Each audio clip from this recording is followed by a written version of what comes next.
કેમ છો મિત્રો? જય ગિરનારી। આજે મેં જુનાગઢ નરસિંહ મહેતા સરોવરની મુલાકાત લીધી। ત્યાં નાના ભૂલકાઓ છોકરાઓ રમતા હતા। કોઈ લપસણી ઉપર રમતા હતા, કોઈ હિંચકા ઉપર રમતા હતા। તો ક્યાં કરું મેં? તો મેં રમકડાઓ ઉપર ધ્યાન દીધું।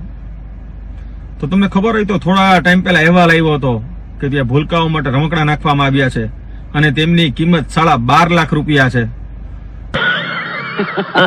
તો આજે મેં જોયા એ રમકડા અને રમકડાના ફોટા લઈને સીધા મેં ગૂગલ AI ને આપ્યા કે આનામાં સારામાં સારી વસ્તુ મોંઘામાં મોંઘી હોય તો કેટલાની હોઈ શકે।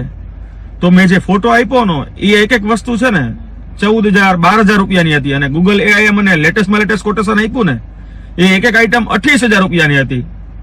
તોય ટોટલ 4 આઈટમનો ભાવ છે ને 70,000 રૂપિયા થતો હતો અને એમાં 20 ટન રેતી પણ આવી જતી છે, ભૂગાવો રેતી નાખેલી છે ઈ। તો વિચારો આ 4 આઈટમ અને 20 ટન રેતીના 12.5 લાખ રૂપિયાનું બિલ બનાવેલું છે શ્રી અલ્પેશભાઈ ચાવડાએ। કેમ ભાઈ આ આટલું બધું હાવ લિમિટ વટાવી દીધી તમે? પૈસા ही पैसा होगा। 12.5 લાખ રૂપિયા।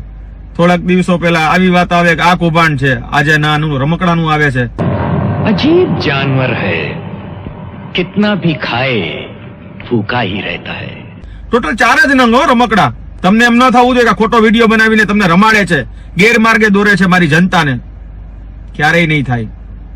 બસ ખાલી એટલું જ કેવું છે, તમે જોજો આ 4 રમકડા જાવ ને જુનાગઢ નરસિંહ મહેતા સરોવરમાં તો જોવા જાજો।